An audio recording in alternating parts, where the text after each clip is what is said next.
হর মহাদেব। শুরু করছি এই সপ্তাহে অর্থাৎ 9 জুন থেকে 15 জুন পর্যন্ত রাশিফল, সাপ্তাহিক রাশিফল কাদের না আজকে হচ্ছে এইটাতে আপনারা নিয়ে এসেছি আমরা মিথুন রাশি এবং কর্কট রাশি।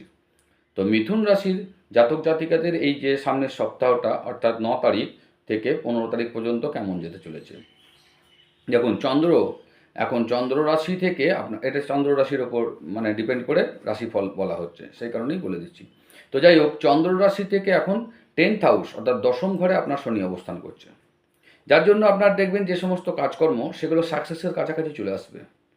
একদম সাকসেসের কাছাকাছি যখন চলে এসছে সেই সময় দেখবেন আপনার নিজের মধ্যে এনার্জি কমে যাবে, যার ফলে সেখান থেকে মানে উদ্যমটা আপনার কমে যাবে। ঠিক আছে, যার জন্য আপনি লাস্ট পর্যন্ত উদ্যম রাখতে পারবেন না, বিভিন্ন কিছু সমস্যার সম্মুখীনও হতে পারেন। ঠিক আছে, যারা কোথাও এই সময় বিনিয়োগ করার জন্য ভাবছেন, বেশি টাকা এই সময় বিনিয়োগ করবেন না, কারণ খুব একটা লাভবান হবেন না। যদি বিনিয়োগ মানে করতেই হয়, বিশেষ করে যারা অভিজ্ঞ লোক আছে, বয়স্ক লোক আছে, তাদের সঙ্গে আলোচনা করুন, করার পর তারপরে বিনিয়োগ করুন, তাতে আপনারা লাভবান হবেন।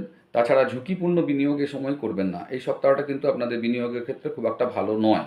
ঠিক আছে, এবার সন্তানের দিকটা দেখুন, আপনার যে সন্তানের দিক থেকে আপনার একটা ভালো খবর হয়তো আপনারা পেতে চলেছেন। যারা কোনো প্রাইজ হ্যান ত্যান বা কোনো কিছু একটা গিফট বা কোনো ভালো রেজাল্ট পরীক্ষা দিয়েছিল সেরকম একটা কোনো কিছু আপনাদের কিন্তু খবর আসতে চলেছে, এবং যার ফলে আপনার মধ্যে একটা আবেগ মানে আনন্দের অনুভূতি খুব হবে, যার ফলে আপনার এই আবেগে মোটামুটি চোখ দিয়ে জল পর্যন্ত চলে আসবে। হ্যাঁ, তো এরকম একটা পরিস্থিতি, একটা ভালো আনন্দপূর্ণ ফিলিংস, যেটা হয়তো আমরা মুখে বলতে পারছি না, কিন্তু ওটা আপনার ফিলিংসের ব্যাপার, ওটা আপনি নিজেই তখন বুঝতে পারবেন যে একটা ভালো একটা বাচ্চার ক্ষেত্রে আপনার কিন্তু ভালো একটা সময় আসছে। যার জন্য এই সময়টা কী হচ্ছে, আপনি আত্মমূল্যায়ন এবং আপনার অতীতের ভুল এইগুলোর থেকে একটা শিক্ষা নেওয়ার চেষ্টা করবেন। ঠিক আছে, কিন্তু যে ক্যারিয়ার, আপনার যে ক্যারিয়ারের দিকে অন্যের থেকে যে এগিয়ে যে একটা প্রতিযোগিতা, একটা জেলাসি ভাব, এই জিনিসটা আপনাদের কিন্তু আসবে মনে, কিন্তু সেটা ফলপ্রসূ হবে না। ঠিক আছে, কারণ আপনার মধ্যে একটা নেগেটিভ থিঙ্কিং এর সময় একটা কাজ করবে, তো সেই জায়গাটা একটা এড়িয়ে চলতে পারলে ভালো। এবার যারা শিক্ষার্থী রয়েছেন, শিক্ষার্থীদের ক্ষেত্রে বলি এই সপ্তাহটা মানে শিক্ষার্থী আপনাদের ক্ষেত্রে খুব ভাগ্যবান আপনারা, কারণ এই সময়টা আপনারা নানা রকম ধরনের শিক্ষার ব্যাপারে বিভিন্ন রকমের সুযোগ পাবেন। এমনকি টিচাররাও ভালো ভালো যে সমস্ত স্টুডেন্ট রয়েছে তাদেরকে দেখবে প্রচুর টিচাররা হেল্প করবে এই সময় নানা রকম ব্যাপারে, পড়াশোনার ব্যাপারে। প্রতিযোগিতামূলক যারা পরীক্ষা কম্পিটিশনে যারা বসছো, ইন্টারভিউ এসবগুলো দিতে চাচ্ছেন যারা, তাদের ক্ষেত্রে বলবো আপনাদের একটা গোল্ডেন টাইম এই সপ্তাহটা আপনারা অন্যদের তুলনায় অনেকটা এগিয়ে থাকবেন। ঠিক আছে, তো কঠোর পরিশ্রম করুন, তাহলে দেখুন ফলাফল আরও ভালো আসবে। মানে ভালো বলতে এতটাই ভালো আসবে, পাশাপাশি লোক যারা আপনাদেরকে নিয়ে একটু হাসি ঠাট্টা করতো যে চাকরি পাচ্ছে না, কি ব্যাপার হ্যান ত্যান, নানা রকম যেটা হয় সমাজে, হঠাৎ করে দেখবেন তারাই আপনার মানে প্রশংসায় পঞ্চমুখ হয়ে যাবে।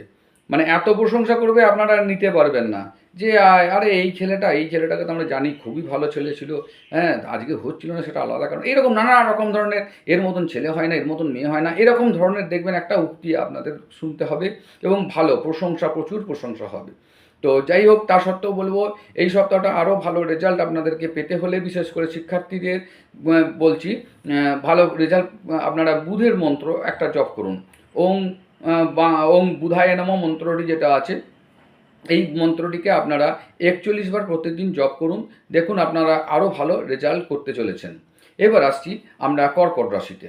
দেখুন কর্কট রাশির ক্ষেত্রে আমরা বলবো যে আপনাদের হচ্ছে চন্দ্র রাশি থেকে 9th হাউসে এই মুহূর্তে শনি অবস্থান করছে, যার জন্য 9th হাউসে যখন শনি অবস্থান করে তখন কি হচ্ছে না, ভাগ্যের দিকে একটু চাপ আসবে, শরীর স্বাস্থ্য দিকটা খুব একটা ভালো হবে না, অর্থাৎ সপ্তাহের প্রথম দিকে আপনাদের শরীর নিয়ে ভোগাবে, যেটা হয়তো আপনারা এখন থেকে ফিলিংস করছেন। শেষ যত হতে চাবে সপ্তাহ, তখন দেখবেন আপনাদের শরীর উন্নত হচ্ছে। তো ঠিক আছে, তো সেই কারণে একটু শরীরের দিকে একটু যত্ন নেবেন। আর যে কোনো কারণে আপনারা ধরুন রিয়েল স্টেট বা আর্থিক লেনদেনের ক্ষেত্রে এই সপ্তাহটা শুভ বটে, কিন্তু মোটা টাকা কোনো জায়গায় লেনদেন বা ঝুঁকিপূর্ণভাবে যে একটা ফিক্সড ডিপোজিট যে একটা শেয়ার মার্কেটে করবেন, এটা কিন্তু করতে যাবেন না। এটা করতে গেলে আপনাকে করতে হবে কি না, যে সমস্ত বয়স্ক লোকজন রয়েছেন তাদের সঙ্গে, যারা অভিজ্ঞতা আছে তাদের সঙ্গে একটু আলোচনা করুন, করে নিয়ে তারপরে করুন, তাহলে রিস্কটা কম হবে। আপনাদের ক্ষেত্রেও বলছি, এই সপ্তাহ আপনাদের বাচ্চাদের ক্ষেত্রে খুব শুভ, যার জন্য আপনাদের ক্ষেত্রেও বাচ্চাদের জন্য একটা কোনো ভালো খবর হয়তো আপনাদেরও আসতে চলেছে, যেটা আপনার মনের যে ইচ্ছা ছিল এতদিনকার, সেই ইচ্ছাটা দেখবেন বাস্তবায়িত হতে আপনারা চোখে নিজের চোখে দেখতে পাবেন, ফিলিং করবেন, যার জন্য একটা আবেগ অনুভূতি আপনাদের মধ্যে এই সপ্তাহটা বিশেষ কাজ করবে। এবার কর্মক্ষেত্রে কিছু কিছু সহকর্মীর সঙ্গে আপনার হয়তো বিরোধিতা হতে পারে, ঠিক আছে? তো সেই জায়গাটা একটু মানিয়ে নেবার চেষ্টা করবেন, তাহলে খুব একটা খারাপ নয়।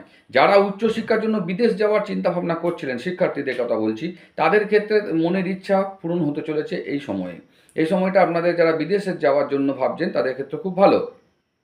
তো যাই হোক, এই সপ্তাহটা কম বেশি ভালো মন্দ মিলিয়েই রয়েছে, বেশিরভাগ ভালোই দেখতে পেলাম।